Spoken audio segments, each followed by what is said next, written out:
Udhëheqësit e NATO-s mblidhen sot dhe nesër në kryeqytetin turk Ankara për një samit që pritet të përfshijë diskutime të nxehta rreth ribalancimit të aleancës dhe marrjes përsipër të një pjese më të madhe të barës së mbrojtjes nga shtetet europiane të aleancës.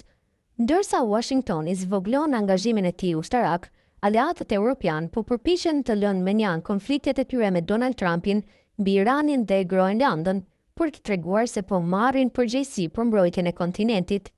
Sekretari i përgjithshëm i NATO-s Mark Rutte njoftoi në Ankara se aleanca do të blejë disa lloje të reja avionësh mbrojtës dhe në të njëjtën kohë vazhdon të njoftojë investime të reja, duke përfshirë $40 miliardë të destinuara për aftësi kundër dronëve.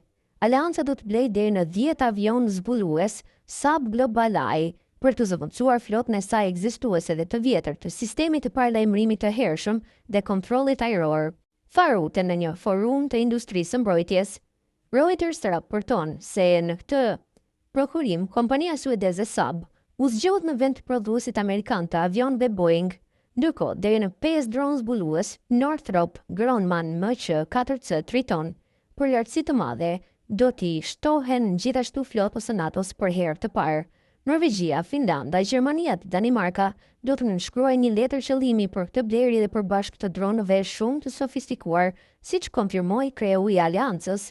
Përveç kësaj, NATO do të lançojë një flotë avionësh strategjik, transporti ajror Airbus A400M. Sipas Rutte, aleatët gjithashtu do të bashkëpunojnë ngushtë në prokurim, ruajtjen e transportit dhe menaxhimin e përbashkët të rezervave të materialeve kryesore të mbrojtjes. Sipas shefit të NATO-s, samiti do të tregojë se Europa i respekton angazhimin e saj për të rritur shpenzimet e mbrojtjes, për të penguar Rusinë dhe pritet gjithashtu nënshkrimi i kontratave të prokurimit të armëve me vlerë $10 miliardë. Rutte theksoi se në vitin 2025, antarët europian të NATO-s dhe Kanadaja shpenzuan $90 miliardë më shumë për mbrojtjen se sa vitin e kaluar, duke arritur në një total prej më shumë se $570 miliardë.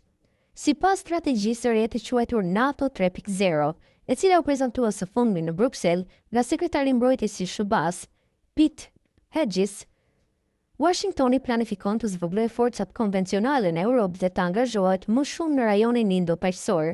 Sipas kësaj ndarje, Europa do të ofrojë fuqi toksore, ajrore dhe detare konvencionale brenda aleancës, ndërsa Washingtoni do të vazhdojë të ofrojë ombrellë bërthamore dhe inteligjencë strategjike.